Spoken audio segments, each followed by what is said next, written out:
दोस्तों, free study 94 YouTube channel पे आपका फिर से स्वागत है। आज हम करंट अफेयर्स 2023 पे आधारित राष्ट्रीय एवं राष्ट्रीय परिदृश्य देखेंगे और ये हमारा पार्ट 1 है। इससे रिलेटेड जो भी इंपॉर्टेंट फैक्ट हैं, चाहे वो नेशनल इश्यूज़ हैं या फिर इंटरनेशनल इश्यूज़ हैं, हम एक एक करके सभी पे चर्चा करेंगे। ये थोड़ा डिटेल्ड चर्चा होंगी और यहाँ से आगामी जो भी एग्जामिनेशन की अगर आप प्रिपरेशन कर रहे हैं, चाहे आप CSIR, SO, ASO, RBI grade B, BPSC, TRE 3 या फिर बिहार SSC या फिर किसी भी स्टेट PCS का तैयारी कर रहे हैं, तो इस सेगमेंट से आपके प्रीलिम्स एग्जामिनेशन में प्रश्न देखने को मिल सकता है। ठीक है, और यहाँ से आप उत्तर प्रदेश या फिर बिहार सिपाही की अगर आप तैयारी कर रहे हैं तो भी आपके एग्जामिनेशन में इस सेगमेंट से प्रश्न देखने को मिल सकता है। तो वीडियो को शुरू से लास्ट तक देखना है। वीडियो अगर पसंद आए तो लाइक ज़रूर करना है और अभी तक चैनल को सब्सक्राइब नहीं किया है तो प्लीज़ चैनल को भी सब्सक्राइब कर लीजिए, क्योंकि ऐसे ही वीडियो लगातार आपको इस चैनल पे फ्री स्टडी 94 यूट्यूब चैनल के माध्यम से आपको मिलेंगे, जहां से आपके एग्जामिनेशन में करंट अफेयर से रिलेटेड आपके सारे क्वेश्चन बन सकते हैं। तो आइए हम एक एक करके उन सारे न्यूज़ को देखते हैं। जैसा कि आप यहाँ पर देख रहे हैं, यहाँ पर हमने जो चैप्टर लिया है राष्ट्रीय एवं अंतर्राष्ट्रीय परिदृश्य। ठीक है, तो ये काफ़ी इंपॉर्टेंट आपके टॉपिक है। ठीक है, इससे आपके नेशनल और इंटरनेशनल इश्यूज एक ही लेक्चर में, एक ही सीरीज में हम कवर करेंगे। ठीक है, तो हम एक एक करके इन सारे न्यूज़, इंपॉर्टेंट न्यूज़ को हम देखेंगे। तो सबसे पहले यहाँ पे कहा जा रहा है केंद्रीय गुप्तचर प्रशिक्षण संस्थान की बात किया जा रहा है। ठीक है, तो यहाँ पे आपको 2-3 चीज़ ये आपको याद रखना है। ये जो है कहा जा रहा है कि यहाँ पे देखिए, केंद्रीय गृह मंत्री एवं सहकारिता मंत्री कौन है भारत के, तो अमित शाह हैं। इनके द्वारा जो है केंद्रीय गुप्तचर प्रशिक्षण संस्थान का क्या किया गया, उद्घाटन किया गया। ठीक है, आधारशिला रखी गई और ये कहाँ पे रखा गया, तो कर्नाटक के देवनहल्ली में। ठीक है, ये आपको याद रखना है। इसके अलावा अगर हम बात करें तो इसके अलावा भी भारत में ऐसे 5 जगह हैं जहाँ पे केंद्रीय गुप्तचर प्रशिक्षण संस्थान ऑलरेडी हैं। कहाँ कहाँ पे, तो वर्तमान में जयपुर में है, चंडीगढ़ में है, हैदराबाद में है, गाजियाबाद में है और कोलकाता में है। ठीक है, तो ये संख्या टोटल कितना हुआ, 5। तो आपको ये भी आपको याद रखना है। ठीक है, तो ये आपको 2-3 क्वेश्चन यहाँ से बन सकते हैं, तो वो आपको ध्यान रखना है। नेक्स्ट पे चलें तो नेक्स्ट कहा जा रहा है जुआरी ब्रिज, जिसे जो है गोवा में बनाया जा रहा है और इसका जो उद्घाटन है किन्होंने किया, तो केंद्रीय सड़क परिवहन मंत्री नितिन गडकरी के द्वारा इसका जो है उद्घाटन किया गया। कहाँ पे, तो आपको यहाँ पे जगह का नाम दिया हुआ है गोवा में, और यह भारत का दूसरा सबसे लंबे केबल वाले 8 लेन जुआरी ब्रिज है। ठीक है, अगर ये देखिए यहाँ पे लिखा हुआ है दूसरा, तो पहला भी होगा। तो पहला कहाँ है, तो देश का जो पहला सबसे लंबा ब्रिज है वो गुजरात के भरूच में है। ठीक है, नर्मदा नदी पर। तो ये आपको ये भी याद रखना है। ये जरूरी नहीं है कि ब्रिज की लंबाई आपसे कहीं से भी पूछा जाए, लेकिन ये जरूर है कि ये स्टेटमेंट बन सकते हैं, तो ये आपको याद रखना है। नेक्स्ट कहा जा रहा है ब्रिटिश इंडियन आर्मी स्मारक। ठीक है, कहाँ पे बना है, तो ये आपको याद रखना है स्कॉटलैंड के ग्लासगो में। ठीक है, ये आपका जो है बनाया जा रहा है। और यहाँ पे कहा जा रहा है कि एक म्यूज़ियम है, kelvin Grove art gallery museum, इसके पास जो है ब्रिटिश इंडियन आर्मी स्मारक को बनाया जा रहा है। तो ये भी आपको 2 फैक्ट याद रखना है। आगे बढ़े तो कहा जाता है ई स्पोर्ट्स, इलेक्ट्रॉनिक स्पोर्ट्स। ठीक है, कहा जाता है कि भारत सरकार ने युवा मामले और खेल मंत्रालय के तहत आधिकारिक तौर पर बहु खेल आयोजनों के एक भाग के रूप में ई स्पोर्ट्स यानी इलेक्ट्रॉनिक्स स्पोर्ट्स को मान्यता दिया है। ठीक है, इसके अलावा बर्मिंघम में आयोजित पहली कॉमनवेल्थ ई स्पोर्ट्स चैंपियनशिप में न्यूजीलैंड को हराकर इंडिया ने कौन सा मेडल जीता है, तो ब्रॉन्ज मेडल जीता है। तो ये आपको फैक्ट यहाँ से याद रखना है। नेक्स्ट पे चलें तो कहा जाता है कि 8वीं राष्ट्रीय स्काउट और गाइड जम्बूरी, ठीक है, कहा जाता है कि 4 से 10 जनवरी 2023 तक, ठीक है, अभी जनवरी ही चल रहा है, लेकिन ये पिछले वर्ष का ये डेटा है। ठीक है, ये आपको याद रखना है। राष्ट्रपति द्रौपदी मुर्मू ने राजस्थान के पाली जिले में, वहाँ पे एक रोहट है, वहीं पे आयोजित 8वीं राष्ट्रीय स्काउट और गाइड जम्बूरी का क्या किया, उद्घाटन किया। तो आपको एक जगह का नाम याद रखना है। आपको तो सबसे पहले राज्य याद रखना है, अगर पूछा जाए उसमें भी जगह तो रोहट। ठीक है, उद्घाटन किसके द्वारा, तो राष्ट्रपति द्रौपदी मुर्मू के द्वारा उद्घाटन किया गया। ठीक है, और इसी समारोह में कहा जाता है कि राज्यपाल जो हैं राजस्थान के कलराज मिश्र ने जो है इसी कार्यक्रम की जो है अध्यक्षता इन्होंने किया और इस कार्यक्रम का जो थीम था वो भी आपको याद रखना है, शांति के साथ प्रगति। ठीक है, शांति के साथ प्रगति। इसके अलावा कहा जाता है कि इससे पहले राजस्थान को वर्ष 1956 में राष्ट्रीय जम्बूरी की जो है मेजबानी मिली थी। ठीक है, इसके साथ संविधान पार्क का भी उद्घाटन किया गया। राज्यपाल कलराज मिश्र की पहल पर जयपुर स्थित राजस्थान के राजभवन में संविधान पार्क का निर्माण किया गया है, जिसका उद्घाटन भी किन्होंने किया? राष्ट्रपति द्रौपदी मुर्मू ने किया है। ठीक है, 18वीं राष्ट्रीय जम्बूरी में सभी क्षेत्रों में बेहतर प्रदर्शन के लिए राजस्थान को सर्वश्रेष्ठ राज्य पुरस्कार भी दिया गया है। ठीक है, तो ये भी आपको याद रखना है। जम्बूरी का जो प्रोमो गीत है वो क्या है? पाली धरा पर लाग्यो मेठो। ठीक है, तो ये आपको याद रखना है। आगे बढ़े, कहा जाता है यहाँ पे 108वीं भारतीय विज्ञान कांग्रेस। ठीक है, राष्ट्र संत तुकडोजी महाराज नागपुर विश्वविद्यालय महाराष्ट्र में आयोजित किया गया इसे। ठीक है, 108वीं भारतीय विज्ञान कांग्रेस। यानी आप ये देखिए कि यहाँ प्रधानमंत्री नरेंद्र मोदी ने वीडियो कॉन्फ्रेंस के माध्यम से इस कांग्रेस को क्या किया? संबोधित किया। तो इसीलिए जो है ये अपने आप में इम्पॉर्टेंट फैक्ट बन जाएगा। इस वर्ष की अगर थीम की बात करें तो क्या था? महिला सशक्तिकरण के साथ सतत विकास के लिए विज्ञान और प्रौद्योगिकी, साइंस एंड टेक्नोलॉजी। इसका पहला अधिवेशन जो है वर्ष 1914 में हुआ था। ठीक है, तो ये 2-3 फैक्ट आपको ध्यान रखना है। नेक्स्ट कहा जा रहा है एशियाई प्रशांत डाक संघ के बारे में। जनवरी 2023 से भारत ने एशियाई प्रशांत डाक संघ का नेतृत्व संभाला है, जिसका मुख्यालय कहाँ है? तो बैंकॉक, थाईलैंड में। ऐसे प्रश्न पूछे जाते हैं वनडे एग्जामिनेशन में अगर आप बैठते हैं। चाहे मैं बात किया था आपको यूपी कांस्टेबल या फिर बिहार कांस्टेबल, या फिर मान के चलिए कि आप CSIR का एग्ज़ाम देंगे, SO या ASO। ठीक है, RBI ग्रेड B का आप एग्ज़ाम दे रहे हैं, या बिहार SSC का एग्ज़ाम दे रहे हैं, या फिर BPSC टियर 3.0 की तैयारी कर रहे हैं, तो शायद ऐसे प्रश्न आपसे पूछ सकता है आयोग। ठीक है, तो आपको याद रखना है कि एशियाई प्रशांत डाक संघ का जो मुख्यालय है वो कहाँ है? बैंकॉक में है, थाईलैंड में। ठीक है, कहा जाता है कि भारतीय डाक सेवा बोर्ड के पूर्व सदस्य डॉक्टर विनय प्रकाश सिंह को 4 वर्षों के कार्यकाल के लिए क्या बनाया गया है? महासचिव बनाया गया है। और यह पहली बार है जब कोई भारतीय नागरिक डाक क्षेत्र में एक अंतर्राष्ट्रीय संगठन का क्या कर रहा है? नेतृत्व कर रहा है। तो ये भी अपने आप में इम्पोर्टेंट बन जाता है। ठीक है, आगे बढ़ें तो यहाँ पे कहा जाता है कि यूरो अपनाने वाला क्रोएशिया 20वां देश बन गया है। ठीक है, यूरो अपनाने वाला। अब ये बताइए कि यूरो जो है कहाँ की मुद्रा है? तो ये यूरोप की मुद्रा है। ठीक है, और क्रोएशिया जो है यूरोप की मुद्रा को यानी यूरो को क्या किया है? अपनाया है। इससे पहले भी जो है 19 देश इस मुद्रा का इस्तेमाल कर रहे थे, और ये जो क्रोएशिया जो है वो 20वां देश बन गया है।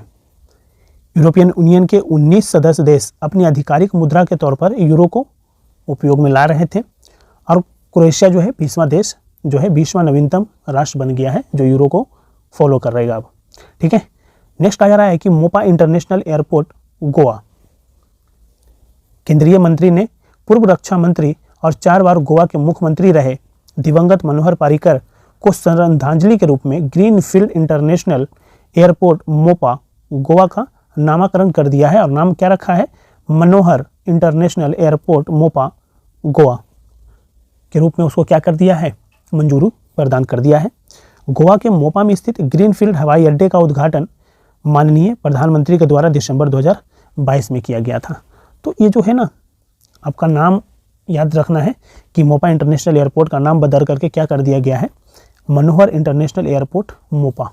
ठीक है, ये आपको याद रखना है। नेक्स्ट पे चलें तो कहा जाता है सूडान में महिला शांति रक्षकों का दस्ता जो है तैनात किया गया है। ठीक है, यानी भारत सूडान में संयुक्त राष्ट्र मिशन के लिए दूसरी बार महिला शांति रक्षकों का जो है दस्ता जो है तैनात किया है। और संयुक्त राष्ट्र में भारत के अस्थायी मिशन के अनुसार वर्ष 2007 में लाइबेरिया में पहले महिला दस्ते की तैनाती के बाद यह महिला शांति रक्षकों का दस्ता भारत का सबसे बड़ा एकल दस्ता होगा। ठीक है, इसी के अंतर्गत अगर हम बात करें तो कहा जाता है कि इस दस्ते को सूडान के अबेई क्षेत्र में उत्तर और दक्षिण के बीच की टकराव वाली सीमा की निगरानी के कार्य करने और मानवीय सहायता प्रदान करने के लिए सौंपा गया है। ठीक है, तो ये आपको याद रखना है कि सूडान में महिला शांति रक्षकों का दस्ता तैनात किया है भारत ने। ठीक है, आगे बढ़ें। यहीं पे कहा जा रहा है हाइड्रोजन संचालित ट्रेन। चीन जो है हाइड्रोजन संचालित शहरी ट्रेनों को लॉन्च करने वाला एशिया का पहला और विश्व का दूसरा देश बन गया है। चीन की जो कंपनी है CRRC कॉरपोरेशन लिमिटेड की, इस ट्रेन की अधिकतम गति जो है 160 किलोमीटर प्रति घंटा है और यह बिना ईंधन भरे 600 किलोमीटर तक क्या कर सकता है, चल सकता है। सितंबर 2022 में हाइड्रोजन से चलने वाली ट्रेनों की शुरुआत करने वाला विश्व का जो पहला देश था वो कौन था, जर्मनी था। तो ये आपको याद रखना है कि पहला देश कौन सा था, बताइए, तो जर्मनी। ठीक है, हाइड्रोजन से चलने वाला सितंबर 2022 में लॉन्च किया गया था जर्मनी के द्वारा। तो ये आपको याद रखना है। दूसरा देश कौन बन गया है, तो चाइना बन गया है। ठीक है, आगे बढ़ें। कहा जाता है लो स्मोक सुपीरियर केरोसिन तेल BPCL Bharat petroleum corporation limited एक महारत्न कंपनी है और फॉर्चून ग्लोबल 500 कंपनी ने जम्मू में भारतीय सेना के लिए low smoke superior kerosene oil launch किया है। और कहा जाता है कि बहुत कठिन इलाकों में काम कर रहे जो हमारे सैनिक हैं उनको स्वच्छ ईंधन प्रदान करने की दिशा में कम धुएं वाला मिट्टी का तेल एक बड़ा कदम होगा। ठीक है, तो ये आपको याद रखना है, लो स्मोक सुपीरियर केरोसिन तेल। आगे है सियोम पुल। ये सियोम पुल का उद्घाटन कहाँ पे किया गया, तो आपको याद रखना है अरुणाचल प्रदेश में रक्षा मंत्री राजनाथ सिंह के द्वारा इस पुल का उद्घाटन किया गया है। और यह जो पुल है जो है वो सियोम नदी पर बनाया गया है, इसीलिए इसका नाम जो है सियोम पुल रखा गया है। ठीक है, तो ये थोड़े से आपको याद रखना है। देखिए इस पुल से जो है ना क्या होगा कि जो सेना है उनकी वाहन, उनके द्वारा हथियार जो हम वास्तविक नियंत्रण रेखा से लगे ऊपरी सियांग जिले तुतिंग और इकियोंग क्षेत्र में पहुंचाने में क्या होगी, आसानी होगी। तो ये भी आपको याद रखना है। सियोम पुल कहाँ पे, अरुणाचल प्रदेश में, किस नदी पे, सियोम नदी पे। ठीक है, आगे बढ़ते हैं। कहा जाता है कि ताड़ के पत्तों का विश्व का पहला पांडुलिपि संग्रहालय तैयार किया गया है। यानी केरल की राजधानी तिरुवनंतपुरम में ताड़ के पत्तों का विश्व का पहला पांडुलिपिक संग्रहालय खोला गया है। इस संग्रहालय में कहा जाता है दोस्तों कि 19वीं सदी के आखिरी तक लगभग 650 वर्षों तक राज करने वाले त्रावणकोर साम्राज्य के प्रशासनिक, सामाजिक, सांस्कृतिक और आर्थिक पहलुओं के साथ साथ राज्य के मध्य में कोची की सीमाओं और आगे उत्तर में मालाबार की झलक भी मिलती है यहाँ से। ठीक है, इसमें कोलचेल के प्रसिद्ध युद्ध की भी जानकारी उपलब्ध है। तो ये आपको याद रखना है। ताड़ के पत्तों का विश्व का पहला पांडुलिपि संग्रहालय कहाँ बना है, तो केरल में बना है। ये आपको याद रखना है। आगे बढ़ें। कहा जाता है कि MV गंगा विलास काफ़ी ज़्यादा न्यूज में रहा है। ठीक है, 13 जनवरी 2023 को प्रधानमंत्री नरेंद्र मोदी ने उत्तर प्रदेश के वाराणसी से विश्व के सबसे बड़े नदी क्रूज MV गंगा विलास को हरी झंडी देकर के रवाना किया है। यह कहाँ से कहाँ तक चलेगा, तो ये आपको याद रखना है कि उत्तर प्रदेश के वाराणसी से ये शुरू होकर ये असम के डिब्रूगढ़ तक की जो है यात्रा तय करेगी। ठीक है, तो ये आपको याद रखना है। कहा जाता है कि इस क्रूज की यात्रा कार्यक्रम के तहत भारत के 5 राज्यों और बांग्लादेश की 27 नदियों के 3200 किलोमीटर से अधिक की दूरी तय किया गया। IIT रुड़की के साथ शोध करके रिवर कंजर्वेशन वर्क किया गया है एवं इको फ्रेंडली तकनीक से पानी को चैनलाइज और ड्रेजिंग की गई है। ये कौन कौन से शहर से होकर के गुजरेगा, तो जो इम्पोर्टेंट शहर है ये भी आपको याद रखना है। तो ये बिहार के पटना, झारखंड के साहिबगंज, पश्चिम बंगाल के कोलकाता, बांग्लादेश के ढाका और असम के गुवाहाटी से होकर के गुजरेगा। तो ये भी आपको याद रखना है। आगे बढ़ते हैं। नेक्स्ट कहा जा रहा है कि भारत की पहली अंडर वाटर मेट्रो ट्रेन, ठीक है, कहाँ पे चलाया गया, तो पश्चिम बंगाल में हुगली नदी के अंदर ये चलाया गया। ठीक है, कोलकाता के ईस्ट वेस्ट मेट्रो कॉरिडोर के हिस्से के रूप में भारत की पहली अंडर वाटर सुरंग लगभग कितने करोड़ में बनकर के तैयार हुआ है, तो 120 करोड़ रुपए की लागत से बनाई गई है।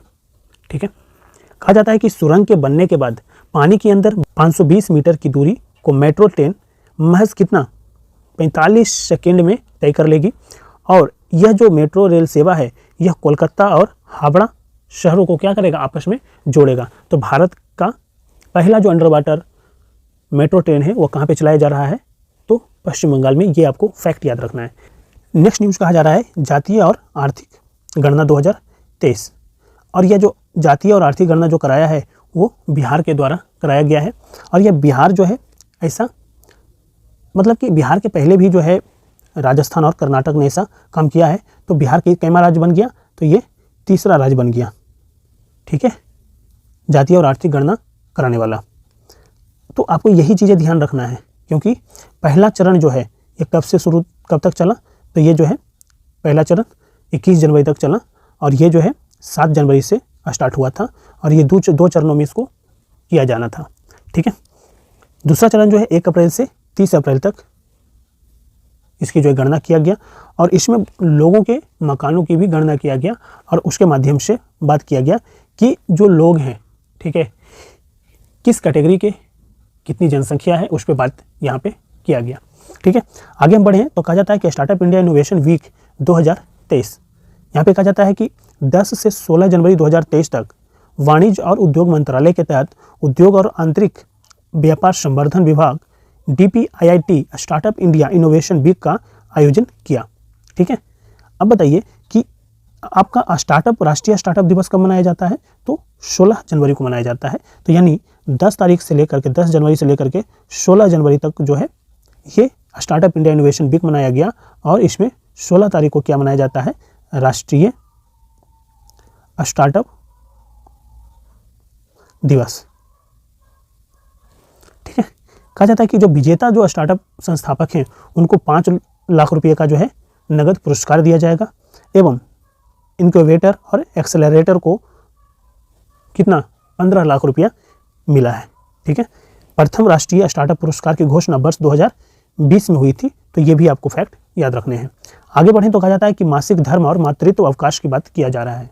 ठीक है, कहा जाता है कि भारत में पहली बार केरल सरकार के मुख्यमंत्री पिनाराई विजयन ने उच्च शिक्षा विभाग के संस्थानों में 18 वर्ष से अधिक उम्र की सभी छात्राओं को मासिक धर्म और मातृत्व अवकाश देने की घोषणा किया गया है। तो आपको याद रखना है कि भारत में पहली बार कौन सी सरकार, तो केरल सरकार के द्वारा यह घोषणा किया गया। उच्च शिक्षा विभाग ने 18 वर्ष की आयु पूरी कर चुकी छात्राओं को अधिकतम 60 दिनों का मातृत्व अवकाश देने का निर्णय लिया। बताइए, मंथ में, एक महीने में 5 डेज। ठीक है, अब इस 5 डेज के हिसाब से 12 मंथ मल्टीप्लाई बाई 5 यानी 60 डेज इनको जो है क्या दिया जाएगा, हॉलीडेज मिलेंगे। ठीक है, यहाँ पे एक चीज़ और ध्यान रखना है कि अब छात्राओं के लिए आवश्यक उपस्थिति मासिक धर्म अवकाश सहित 73% होगी, जबकि पहले कितना हुआ करता था, 75% हुआ करता था। तो वो जो है आपका अटेंडेंस का भी क्राइटेरिया कम कर दिया गया इनके लिए। आगे बढ़ें, कहा जाता है कि महिलाओं को सरकारी नौकरियों में 30% आरक्षण की बात किया गया है। कहाँ, किस सरकार के द्वारा किया गया, ये आपके लिए इंपॉर्टेंट हो जाएगा। तो सबसे पहले याद रखना है ये उत्तराखंड के द्वारा यह घोषणा किया गया है। उत्तराखंड के राज्यपाल कौन है, तो गुरमीत सिंह ने 10 जनवरी 2023 को सरकारी नौकरियों में राज्य की अधिवासित महिलाओं को, देखिए यहाँ पर याद रखना, अधिवासित महिलाओं को कितना प्रतिशत, तो 30% क्षैतिज आरक्षण के विधेयक को मंजूरी दिया है। ये भी आपको याद रखना है, टर्म्स लिखा हुआ है क्षैतिज। ठीक है, उत्तराखंड की राज्य विधानसभा ने 29 नवंबर 2022 को उत्तराखंड लोक सेवा विधेयक महिलाओं के लिए क्षैतिज आरक्षण पारित किया था और लाभार्थियों को उत्तराखंड के अधिवास प्रमाण पत्र के साथ महिला होना क्या है, जरूरी है। ठीक है, आगे बढ़ें, कहा जा रहा है ऑस्ट्रेलिया के पब्लिक स्कूलों में जो है पंजाबी भाषा पढ़ाया जाएगा। ये भी आपको ध्यान रखना है। ठीक है, ऑस्ट्रेलिया के जो स्कूल हैं वहाँ की जो पाठ्यक्रम है, वहाँ की जो सिलेबस है, उसमें जो है पंजाबी भाषा को जो है क्या किया गया है, शामिल कर दिया गया है। ठीक है, अब कहा गया है कि प्री प्राइमरी से लेकर के 12th क्लास तक का, ठीक है, के पाठ्यक्रम में यानी सिलेबस में जो है इस लैंग्वेज की, पंजाबी लैंग्वेज को क्या किया जाएगा, वहाँ पे पढ़ाए जाएंगे।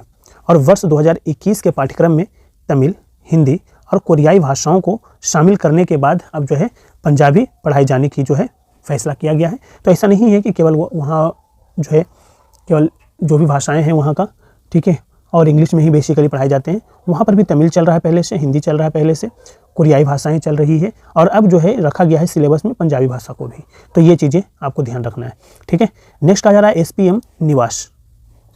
कहा जाता है कि प्रधानमंत्री नरेंद्र मोदी की अध्यक्षता में केंद्रीय मंत्रिमंडल ने कोलकाता के जोका में स्थित राष्ट्रीय पेयजल स्वच्छता एवं गुणवत्ता केंद्र का नाम बदल करके क्या रख किया है, तो डॉक्टर श्यामा प्रसाद मुखर्जी राष्ट्रीय जल और स्वच्छता संस्थान SPM निवास किए जाने का जो है क्या क्या है, कार्योत्तर की मंजूरी दी गई है। दिसंबर 2022 में प्रधानमंत्री नरेंद्र मोदी द्वारा इस संस्था का क्या किया गया था, उद्घाटन किया गया था। तो ये आपको याद रखना है। नेक्स्ट में हम आए, कहा जाता है कि ऑनलाइन गेमिंग का पहला उत्कृष्टता केंद्र कहाँ खोला गया है, बताइए। तो इसका जो है जो स्थापना हुआ है वो भारत का पहला उत्कृष्टता जो केंद्र है वो शिलोंग में स्थापित किया गया है। तो ये आपको याद रखना है, ठीक है। कहा जाता है कि इलेक्ट्रॉनिक्स एवं सूचना प्रौद्योगिकी राज्य मंत्री राजीव चंद्रशेखर के अनुसार भारतीय सॉफ्टवेयर टेक्नोलॉजी पार्क के माध्यम से डिजिटल इंडिया स्टार्टअप हब मार्च 2023 में ऑनलाइन गेमिंग में भारत का पहला उत्कृष्टता केंद्र कहाँ पे, तो शिलोंग में स्थापित किया गया है। इससे क्या होगा कि शिलोंग में स्थापित करने का जो उद्देश्य है, इससे जो है पूरे उत्तर पूर्व क्षेत्र के जो है स्टार्टअप और उद्यमियों को अगली पीढ़ी के ऑनलाइन गेमिंग पारिस्थितिकी तंत्र को डेवलप करने में क्या होगा, उनको प्रोत्साहन मिलेगा, ऐसा कहा गया है। तो ये आपको याद रखना है, ऑनलाइन गेमिंग का पहला उत्कृष्टता केंद्र कहाँ पे खोला गया है, शिलोंग में खोला गया है, ध्यान रखना है। आगे बढ़ते हैं, कहा जाता है कि 14वां वर्ल्ड स्पाइस कांग्रेस, ठीक है, मसाला बोर्ड और वाणिज्य मंत्रालय द्वारा भारतीय मसालों के अंतर्राष्ट्रीय व्यापार को बढ़ावा देने के उद्देश्य से वर्ल्ड स्पाइस कांग्रेस का 14वां संस्करण 16 से 18 फरवरी 2023 को मुंबई में आयोजित किया गया, ठीक है। वर्ल्ड स्पाइस कांग्रेस 2023 का जो विजन है वो है 2030 है SPI CES स्थिरता, उत्पादकता, नवाचार, सहयोग, उत्कृष्टता और सुरक्षा, ठीक है। तो ये भी आपको ध्यान रखना है। आगे बढ़े, कहा जाता है कि 20% इथेनॉल मिश्रित पेट्रोल, ठीक है। कहा जाता है कि 1 अप्रैल 2023 से भारत में चरणबद्ध तरीके से E20 यानी पेट्रोल 20% इथेनॉल मिश्रण के साथ वाहनों में उपयोग के लिए उपलब्ध हैं। वर्ष 2025-26 तक देश में कुल पेट्रोल आपूर्ति में 20% इथेनॉल मिलाए जाने का क्या रखा गया है, लक्ष्य रखा गया है। 2025-26 तक ये चीज़ों को लागू कर दिया जाएगा। आगे बढ़ते हैं, कहा जाता है कि सांची स्तूप के पूर्वी गेट की प्रतिकृति का अनावरण किया गया है। बर्लिन पैलेस जर्मनी में सांची स्तूप के प्रसिद्ध पूर्वी गेट की एक प्रतिकृति का अनावरण किया गया है जो लाल बलुआ पत्थर से क्या है, निर्मित है। ये आपको याद रखना है। कहा जाता है कि यह बर्लिन का नृवंश विज्ञान संग्रहालय और एशियाई क्रास संग्रहालय है। तो ये भी आपको याद रखना है। आगे बढ़ें, कहा जा रहा है ई-गवर्नेंस जम्मू और कश्मीर। कहा जाता है कि जम्मू और कश्मीर प्रशासन को सभी सरकारी और प्रशासनिक सेवाओं को वर्तमान में डिजिटल रूप प्रदान करने वाला भारत का पहला केंद्र शासित प्रदेश बन गया है। कौन?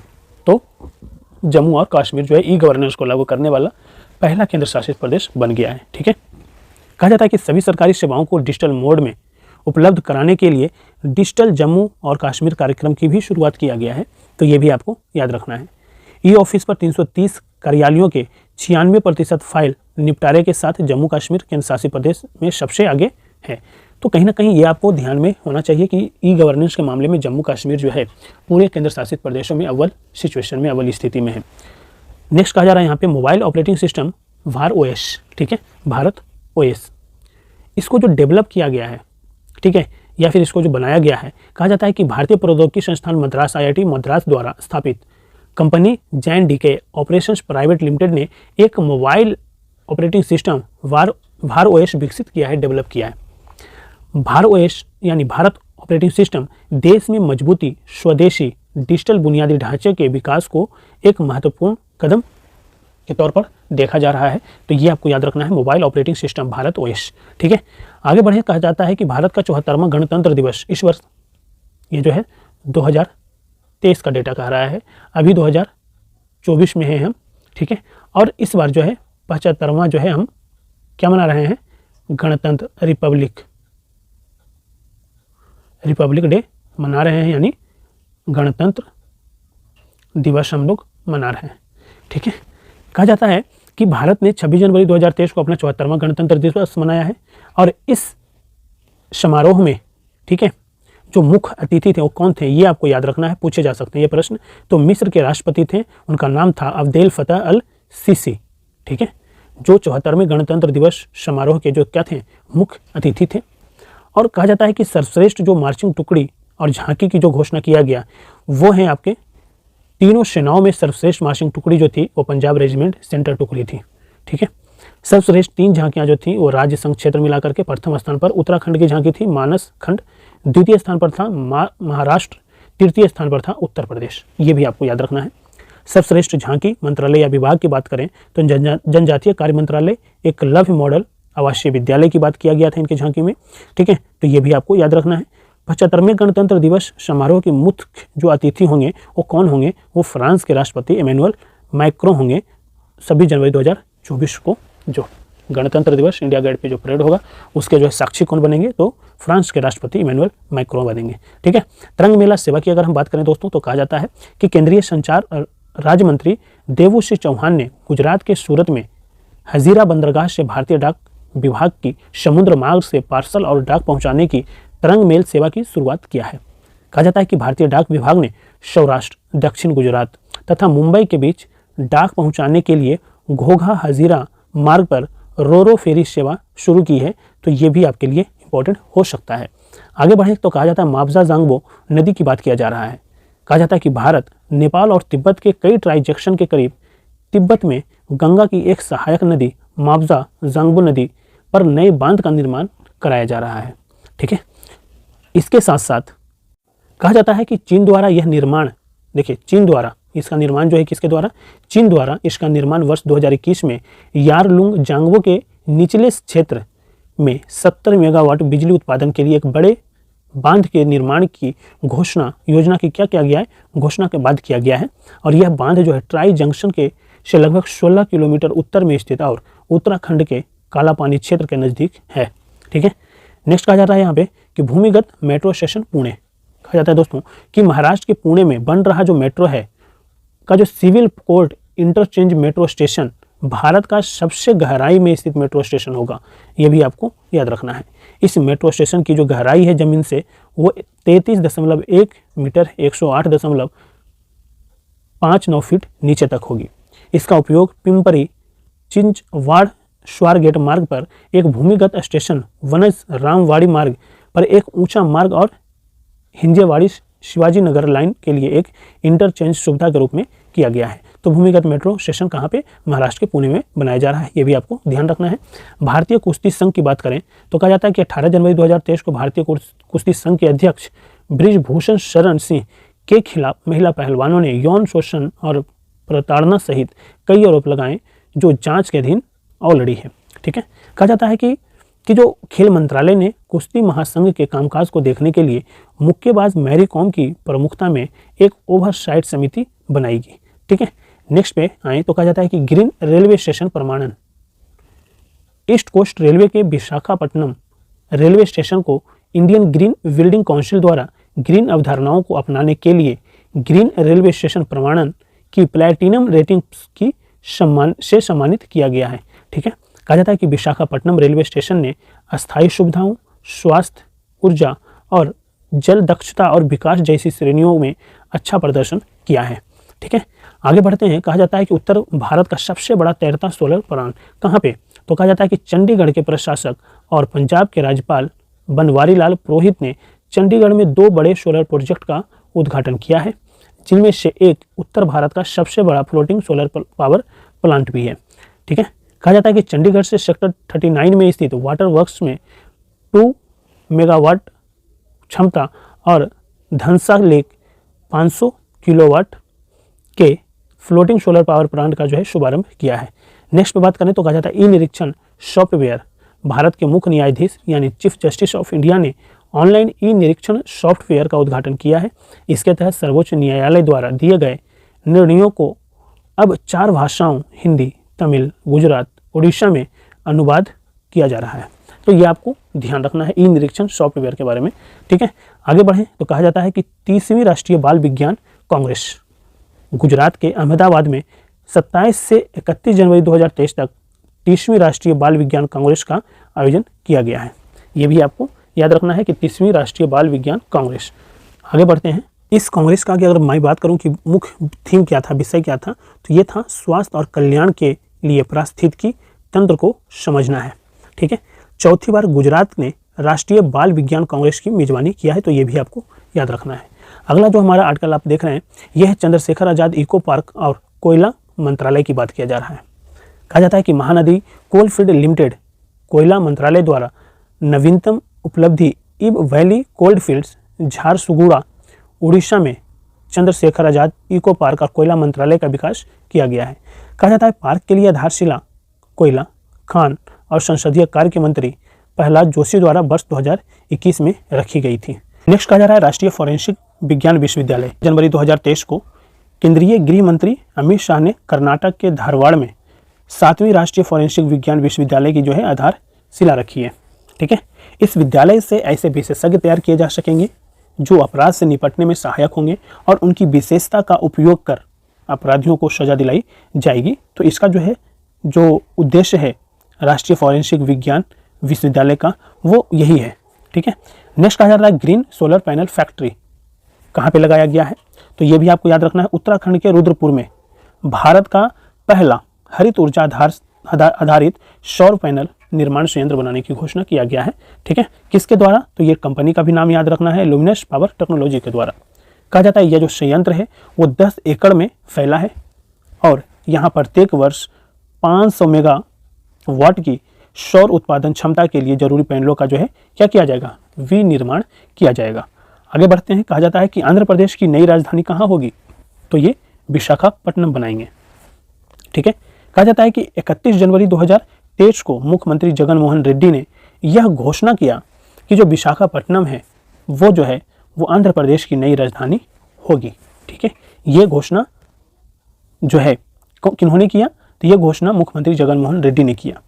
कहा जाता है कि वर्ष 2014 में तेलंगाना व आंध्र प्रदेश विभाजन के बाद नए राज्यों को हैदराबाद राजधानी के रूप में मिला था। चंद्रबाबू नायडू के नेतृत्व में आंध्र प्रदेश सरकार ने वर्ष 2015 में अमरावती को नई राजधानी बनाया था। तो ये भी आपके इंपॉर्टेंट फैक्ट हो जाएंगे आपके एग्जामिनेशन के लिए। नेक्स्ट कहा जा रहा है एविएशन गैस का निर्यात। इंडियन ऑयल कॉरपोरेशन ने 80 बैरल एविएशन गैस एवी गैस 100 LL का निर्यात Jawaharlal Nehru port trust JNPT से पापुआ न्यू गिनी को किया है। ठीक है, तो ये भी आपको याद रखना है। आगे बढ़ते हैं। कहा जाता है कि निष्क्रिय इच्छा मृत्यु के नियमों में क्या किया गया है, परिवर्तन किया गया है, बदलाव किए गए हैं। कहा जाता है कि लिखित बयान यानी लिविंग विल को प्रमाणित करने और प्रति हस्ताक्षरित करने के लिए न्यायिक मजिस्ट्रेट की आवश्यकता को क्या कर रहा है, खत्म कर दिया है। किसी व्यक्ति के लिए वैध वसीयत बनाने हेतु नोटरी या राजपत्रित अधिकारी प्राप्त सत्यापन प्राप्त माना जाएगा। ये आपको ध्यान रखना है। आगे कहा जा रहा है कि भारत के सर्वोच्च न्यायालय में वर्ष 2018 में निष्क्रिय इच्छा मृत्यु को यह कहते हुए वैध कर दिया गया था कि यह लिविंग विल का विषय है। ठीक है, तो इस तरीके से दोस्तों हमने काफ़ी सारे करंट अफेयर्स पे आपसे 1-to-1 डिस्कशन कर लिया है। अगर वीडियो पसंद आया हो तो वीडियो को जरूर लाइक कीजिएगा और अभी तक चैनल को सब्सक्राइब नहीं किया है मित्रों तो प्लीज़ चैनल को भी सब्सक्राइब कीजिए। पीडीएफ के लिए आप हमारे टेलीग्राम चैनल ज्वाइन कर सकते हैं, वहाँ पे सारे पीडीएफ हम एक एक करके अपलोड करते हैं ताकि आप उसे डाउनलोड करके रिवीजन आसानी से कर सकें। Thank you so much.